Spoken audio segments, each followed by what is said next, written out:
नमस्कार, म मनोज प्रधान हजुरहरूलाई जयगाउँ भोइस न्युजमा न्यानो स्वागत गर्दै मिरिक भ्रमणमा आज विशेष कारणले ल्याइरहेको छु।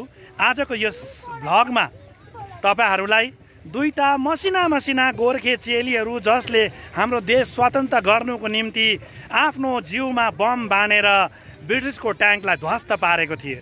आउनुहोस् यहाँको इतिहास बारेमा जान्ने छौँ।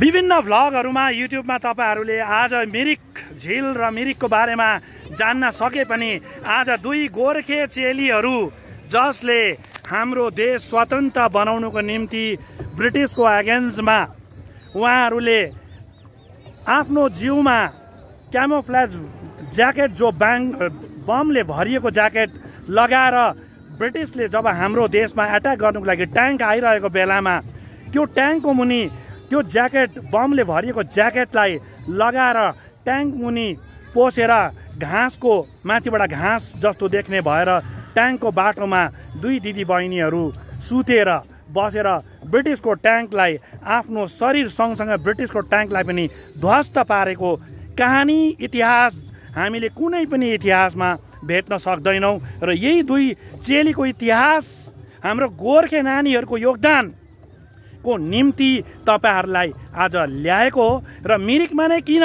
भन्नुहुन्छ भने यो मिरिकमा जुन चाहिँ यो ब्रिज देख्नु हुँदैछ, यो ब्रिजलाई इन्द्रेणी ब्रिज भनेर नाम राखिएको छ। र इन्द्रेणी जस्तो देखेर इन्द्रेणी ब्रिज राखेको होला भन्ने मान्छेहरूले ठान्छन्, तर होइन। यो इन्द्रेणी थापा जसको नाममा यो ब्रिज राखिएको छ। र यो पारिपट्टि जुन चाहिँ पार्क देख्नु हुँदैछ यो सावित्री थापा पार्क हो। र यी दुई दिदी बहिनी थिए।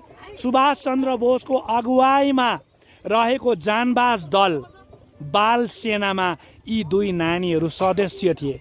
महज 14-15 वर्षको उमेरमा उहाँहरूले यो कारनामा योगदान गर्नुभएको थियो। तर भारतवर्षमा गोर्खेहरूलाई हामीलाई हमेसा दरवान, कान्छा, चौकीदार र हामी नेपालको हौँ भन्ने लालचना बारम्बार लाग्छ। यसको कारण चाहिँ हामी गोर्खेहरूलाई नै हाम्रो इतिहास थाहा नभएर हुन सक्छ। र हाम्रो गोर्खेहरूलाई हाम्रो गोर्खे इतिहासहरू याद हुनुपर्छ।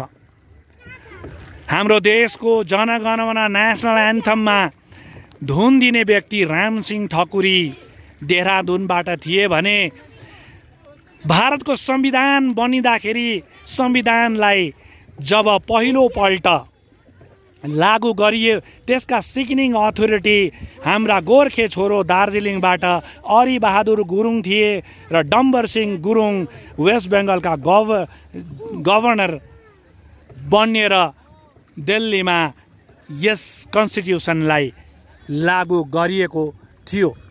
र यस्ता यस्ता हाम्रा गोर्खेहरूको इतिहास हामीले जान्न सकेको छैनौँ। र आउने भावी पिँढीहरूलाई हामीले यो इतिहास बताउन अति नै आवश्यक छ। हजुरहरूले को शरीरमा पनि अगर गोर्खे रगत दौडिरहेको छ भने यो भिडियो सक्दो सेयर गर्नुहोस् होला। र यो दुई नानीहरूको कुनै पनि इतिहासमा, कुनै पनि भ्लगमा, कुनै पनि युट्युबमा कतै पनि यहाँ नानीहरूको उल्लेख हामीले पाउन सक्दैनौँ।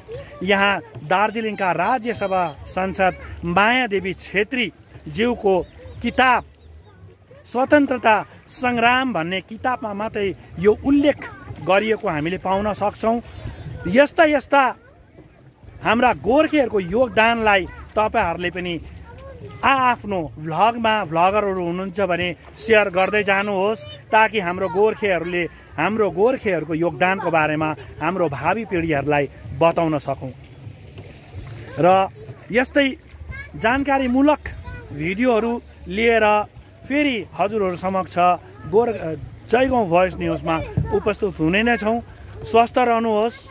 र तपाईँहरूलाई यही भन्दै आज म तपाईहरू समक्षबाट बिदा लिन चाहन्छु।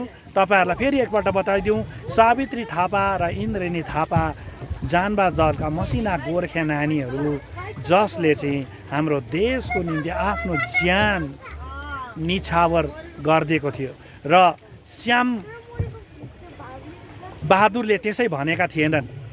कसैले मलाई मर्नदेखि डर लाग्दैन भन्छन् भने या त उसले झुट बोल्दैछ या त उनी गोर्खा हुन्। र साँच्चै नै यो नानीहरूले हाम्रो गोर्खेहरू निडर हुन्छन् भन्ने एउटा उदाहरण पस्किएको छ। र यो ब्रिज इन्द्रेणी थापा ब्रिज र यो पार्क इन्द्रेणी थापा पार्क तपाईहरूले याद राख्नुहोला। जहिले पनि तपाईहरू मिरिक आउनुहुन्छ भने यो पार्क र यो ब्रिजको बारेमा सबैलाई बताइदिनु होला भने आग्रह गर्दै हजुर समक्षबाट बिदा लिन चाहन्छु। धेरै धेरै धन्यवाद।